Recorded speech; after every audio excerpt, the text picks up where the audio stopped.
اللہ الرحمن الرحیم۔ قربانی کے بارے میں قرآن مجید میں اللہ تبارک و تعالیٰ نے سورہ حج میں اور اسی طرح سے حضرت ابراہیم علیہ السلام جو اپنے عزیز بیٹے اسماعیل علیہ السلام کی قربانی کیے تھے اس کا ذکر وفدیناہ بذبح عظیم، ایک عظیم قربانی کے ذریعے اللہ نے یہ مثال ہمیں بتائی کہ ہم اس کو وجعلنا مثلا للآخرین، یہ آخرت میں یا بعد میں آنے والے سب کے لیے ایک اللہ نے یہ قربانی کا حکم دیا ہے۔ اور قربانی عظیم شعائر اسلام اور عظیم عبادتوں میں سے ایک عبادت ہے، اور نبی کریم صلی اللہ علیہ وسلم اور صحابہ کرام اور ومن تبعہم بإحسان سب نے قربانی کی ہے۔ اور یہ قربانی جو عید قربان کے موقع پر ذی الحجہ کے مہینے میں عید کے موقع پر کیا جاتا ہے، اور اس کا مقصد ہوتا ہے کہ اللہ تعالیٰ کا تقرب حاصل کیا جائے، اللہ رب العالمین کی بارگاہ میں اپنے نذرانے پیش کریں قربانی کے، اور یہ اللہ رب العالمین نے قرآن میں حکم دیا ہے اور نبی علیہ السلام نے بھی فرمایا ہے۔ آج آپ کے سامنے کچھ باتیں بتانا چاہتا ہوں۔ سب سے پہلے یہ جو قربانی ہے جن کا ذکر قرآن میں موجود ہے، من بہیمۃ الانعام، یعنی وہ جانور جو کہ ذبح کرنا، جن کا گوشت کھانا اسلام نے حلال کیا ہے، ان کے جانوروں میں سے کوئی بھی جانور سے قربانی کی جا سکتی ہے، کیونکہ اللہ تعالیٰ کا تقرب حاصل کرنے کے لیے، اور یہ اللہ رب العالمین نے حکم دیا ہے، پہلی بات۔ دوسری بات یہ ہے کہ قربانی نبی کریم ابراہیم علیہ السلام ابراہیم خلیل اللہ کی یہ سنت رہی ہے، جنہوں نے اپنے بیٹے ابراہیم اسماعیل علیہ السلام کو ذبح کیا، اور اللہ نے قرآن میں اس کا ذکر فرمایا۔ اور اسی طرح سے نبی کریم صلی اللہ علیہ وسلم اور حضرت انس رضی اللہ تعالیٰ عنہ کی حدیث ہے، ضحى النبی صلی اللہ علیہ وسلم بکبشین املحین اقرنین، نبی کریم صلی اللہ علیہ وسلم نے قربانی دی 2 بکرے بھورے رنگ کے اور سینگ والے، ان دونوں کو آپ نے ذبح کیا بیدہ اپنے ہاتھ سے، وسمى، اور اس کے بعد آپ نے بسم اللہ کہا، وکبر، اور اللہ اکبر کہا، اور اپنے پیر کو اس کے گال پر رکھا، متفق علیہ۔ جمہور علماء کے نزدیک یہ سنت مؤکدہ ہے، جیسا کہ حدیث دلالت کرتی ہے، آپ نے ابھی سنا۔ اور امام ابو حنیفہ رحمۃ اللہ علیہ اور امام احمد بن حنبل نے کہا کہ یہ استطاعت رکھنے والے پر واجب ہے، اور اس کو ابن تیمیہ رحمۃ اللہ علیہ نے بھی اختیار کیا، اور اسی طرح سے حضرت محمد بن صالح العثیمین نے بھی کہا کہ جس کے پاس استطاعت ہے تو اس کو کرنا واجب ہے، جیسا کہ رسول اللہ صلی اللہ علیہ وسلم سے حضرت ابو ہریرہ رضی اللہ تعالی عنہ فرماتے ہیں، من وجد ساعۃ فلم یضحی فلا یقربن مصلانا،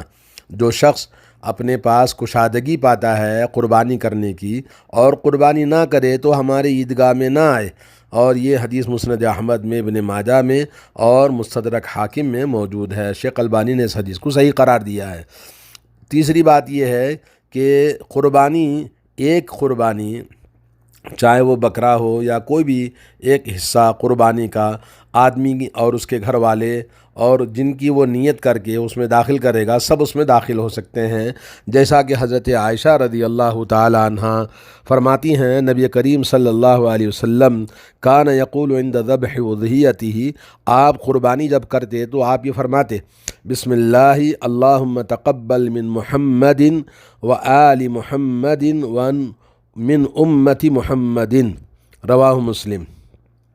صحیح مسلم کی حدیث ہے کہ آپ قربانی کے وقت میں یہ دعا پڑھتے، اللہم، بسم اللہ اللہ اکبر کے بعد اللہ یہ محمد اور آل محمد اور امت محمد کی طرف سے قبول فرما لے۔ نمبر 4 یہ ہے کہ قربانی میں اصل یہ ہے کہ زندوں کے لیے قربانی کی جاتی ہے، جیسا کہ رسول اللہ صلی اللہ علیہ وسلم، صحابہ کرام اور اسلاف سے قربانی کرنا ثابت ہے، اور زندوں کے لیے شریعت کے تمام احکام موجود ہیں۔ باقی رہا جو اکثر سوال ہوتا ہے کہ بھئی مرے ہوئے لوگوں کی طرف سے قربانی کرنا، اس سلسلے میں کیا حکم ہے، تو اس سلسلے میں 3 اقوال ہیں۔ پہلی بات یہ ہے کہ اگر کوئی آدمی زندوں کے ساتھ میں مردوں کے لیے بھی کرتا ہے تو اس کے لیے جائز ہے، اور اپنے گھر والے زندے اور مردے سب اس کے ساتھ داخل ہو جاتے ہیں ایک ہی قربانی کے اندر، جیسا کہ نبی کریم صلی اللہ علیہ وسلم ضحیٰ عنہ وعن اہل بیتہ، اور آپ صلی اللہ علیہ وسلم نے اپنے اور اپنے گھر والوں کی طرف سے قربانی کی، جس میں زندہ بھی تھے مردہ بھی تھے جی۔ اور دوسری بات یہ ہے کہ آدمی اگر کوئی مرنے والا وصیت کر گیا، گھر کا خاندان کا بڑا آدمی، کوئی آدمی کہ بھئی میرے مرنے کے بعد بھی میری مال سے قربانی کرتے رہے، تو اس کی وصیت کو پورا کرنے کے لیے تو کیا جا سکتا ہے اس کی جانب سے۔ فَمَن بَدَّلَهُ بَعْدَمَا سَمِعَهُ فَإِنَّمَا إِثْمُهُ عَلَى الَّذِينَ يُبَدِّلُونَ إِنَّ اللَّهَ سَمِيعٌ عَلِيمٌ۔ سورہ بقرہ آیت نمبر 181 میں اللہ فرماتے ہیں کہ جب وصیت سننے کے بعد میں اگر کسی نے بدل دیا تو اس کا گناہ اس پر ہوگا جنہوں نے وصیت کو بدل دیا۔ اور تیسری بات یہ ہے کہ قربانی مردوں کی طرف سے کرنے کے لیے ایک نیکی کا کام ہے جی، جیسے ایصال ثواب کے طور پر زندوں کی طرف سے مستقل طور پر کرتے ہیں، یہ تو جائز ہے، اور اسی طرح سے صدقے جاریہ کے طور پر، لیکن وہ سنت نہیں ہے، لیکن شریعت نے بھی ہمیں اس کو کرنے کے لیے، مردوں کی طرف سے قربانی کرنے کے لیے ہمیں ہمت افزائی نہیں کی ہے کہ آپ مردوں کی طرف سے قربانی کریں۔ تو اس لیے اگر کوئی آدمی قربانی زندوں کی طرف سے کرے، اس میں سب داخل ہو جاتے ہیں، کافی ہے جی ہاں، یہ علماء کرام نے کہا ہے۔ نمبر 5 بات یہ ہے کہ قربانی کے اندر 4 شرطیں ہیں جو ضروری ہیں، ان 4 شرطوں کا پایا جانا۔ پہلی بات یہ کہ قربانی بہیمۃ الانعام، یعنی قرآن کریم میں جن کا ذکر آیا ہے، اونٹ ہے، گائے ہے، اور بھیڑ ہے، اور بکری ہے، اور اسی طرح سے اللہ کے نبی صلی اللہ علیہ وسلم نے فرمایا لِكُلِّ أُمَّةٍ جَعَلْنَا مَنْسَكًا لِيَذْكُرُوا اسْمَ اللَّهِ عَلَى مَا رَزَقَهُمْ مِنْ بَهِيمَةِ الْأَنْعَامِ فَإِلَٰهُكُمْ إِلَٰهٌ وَاحِدٌ وَلَهُ أَسْلِمُوا وَبَشِّرِ الْمُخْبِتِينَ۔ سورہ حج آیت نمبر 34۔ اللہ تبارک و تعالیٰ نے ہر امت کے لیے ایک عبادت گاہ یعنی قربانی کا منسک بنایا ہے، تاکہ اللہ تعالیٰ کا نام، اللہ تعالیٰ کے جانوروں پر نام لے کر اللہ کا ذبح کریں، اور تمہارا خدا تو ایک ہی خدا ہے، اسی کے لیے تم اپنے آپ کو سلنڈر کرو۔ اور خوشخبری ہے ان لوگوں کے لیے جو اللہ رب العالمین کی اس عبادت کو پورا کرتے ہیں۔ تو قربانی بغیر بہیمۃ الانعام کے، یعنی جو قرآن میں ذکر نہیں ہے، جیسے کیا کہتے ہیں، مرغا مرغی ہے، اور اسی طرح سے اور بھی جو جانور ہیں، اس کی قربانی جائز نہیں ہے۔ اور دوسری شرط یہ ہے کہ قربانی کے لیے آپ کو یہ سمجھنا ضروری ہے کہ شرعاً وہ جانور قابل قربانی ہونا چاہیے، اس کی عمر، جیسے اونٹ کے لیے وہ 5 سال کا اونٹ ہونا ضروری ہے، اور گائے اور بیل کے لیے 2 سال کا ہونا ضروری ہے، اور بھیڑ اور بکری جی وہ 1 سال کا ہونا چاہیے۔ البتہ ہے کہ جو بالوں والا دان کہتے ہیں جسے، اگر وہ 6 مہینے کا اگر ہے تو وہ بھی چلے گا، جیسا کہ حضرت جابر رضی اللہ تعالیٰ عنہ سے حدیث ہے، رسول اللہ صلی اللہ علیہ وسلم نے فرمایا لا تذبحوا الا مسنۃ، اور جانور کو ذبح نہ کرو قربانی کے لیے مگر یہ کہ دانتوں والا، الا ان یتعثر علیکم، الا یہ کہ ہمیں ملنا مشکل ہو جائے، فَتَذْبَحُوا جَذْعَةً مِنَ الضَّانِ۔ تو اس صورت میں جو بالوں والا، جس کو ہم پوٹلا کہتے ہیں، یا ہے کہ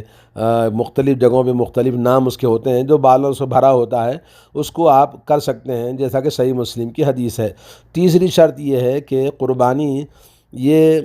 ہر عیب سے جانور پاک ہونا چاہیے، جس کی قربانی کرنی ہے وہ جانور بالکل بے عیب ہونا چاہیے، جیسا کہ نبی کریم صلی اللہ علیہ وسلم نے فرمایا اربع لا تجزئ فی الاضاحی،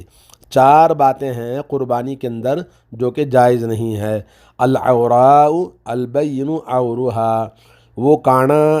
وہ اندھا جس کا اندھا پن بالکل واضح ہو، اور اسی طرح سے وہ بیمار۔ دوسرا والمریض والمریضۃ البین مرضها، بیمار لاغر قسم کا جو بیماری جس کی واضح ہو ایسا بھی جائز نہیں ہے۔ اور تیسرا ہے والعرجاء البین ضلعها، اور تیسرا وہ لنگڑا جو جی جس کا پیر ٹوٹا ہوا ہے یا کوئی اور عیب اس کے اندر لنگڑا ہے یا کہ کوئی اور اس کے اندر عیب ہے تو اس کو بھی کرنا جائز نہیں ہے۔ والکثیرۃ التی لا تنفع، اور اسی طرح سے وہ ٹوٹا ہوا سنگ والا جس کی سنگ ٹوٹنے کے بعد میں اس کا ممکن نہیں ہے، عیب دار ہو جاتا ہے تو اس کو بھی کرنا جائز نہیں ہے۔ یہ 4 شرطیں نبی علیہ الصلاۃ والسلام سے مسند احمد میں اصحاب سنن نے حضرت براء بن عازب رضی اللہ تعالیٰ عنہ سے حدیث بیان فرمائی ہے۔ اور اسی طرح سے یعنی چاروں کی جو شرط بتائی گئی ہے اس کا مقصد یہ ہے کہ اس کے اندر فربا ہو، گوشت ہو، اور کھانے میں کھانے والوں کے لیے لذت ہو، اور یہ اچھا جانور فربا ہونا چاہیے، یہ مطلب ہے۔ اور قربانی کے جانور میں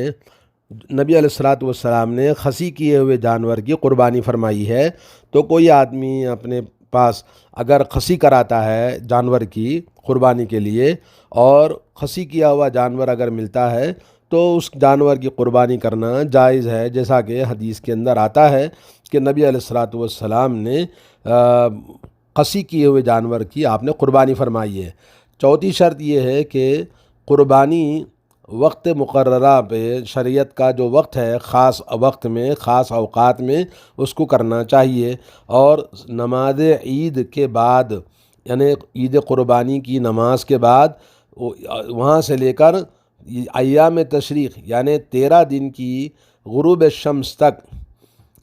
یا ایام تشریق یعنی 3 دن اور عید کا 1 دن، 4 دن یہ قربانی کے 4 دن ہوتے ہیں۔ اور حضرت جندب بن سفیان البجلی رضی اللہ تعالیٰ عنہ فرماتے ہیں رسول اللہ صلی اللہ علیہ وسلم نے فرمایا من ذبح الصلاۃ فلیذبح شاۃ مکانہا، اگر کسی نے نماز سے پہلے اگر قربانی کر دی ہے تو اس کو پھر دوبارہ قربانی کرنی پڑے گی۔ اور جو شخص جو قربانی من لم یکن ذبح فلیذبح علی اسم اللہ، تو نماز کے بعد میں قربانی اللہ کے نام سے قربانی کریں، جیسا کہ صحیح بخاری صحیح مسلم کی حدیث ہے۔ اور قربانی کرنے والے کے لیے چاہے رات میں ہو چاہے دن میں ہو جب چاہے ذبح کر سکتا ہے، لیکن دن میں کرنا افضل ہے۔ نمبر 6 یہ ہے کہ افضل یہ ہے کہ قربانی وہ جن کا ذکر قرآن کے اندر موجود ہے، جیسے اونٹ ہے، گائے ہے، اگر یہ بہیمۃ الانعام جو مکمل طور پر شرط اللہ کے نبی صلی اللہ علیہ وسلم نے بتائی ہے تو اس کے مطابق کی جائے، اور یہ اس میں یعنی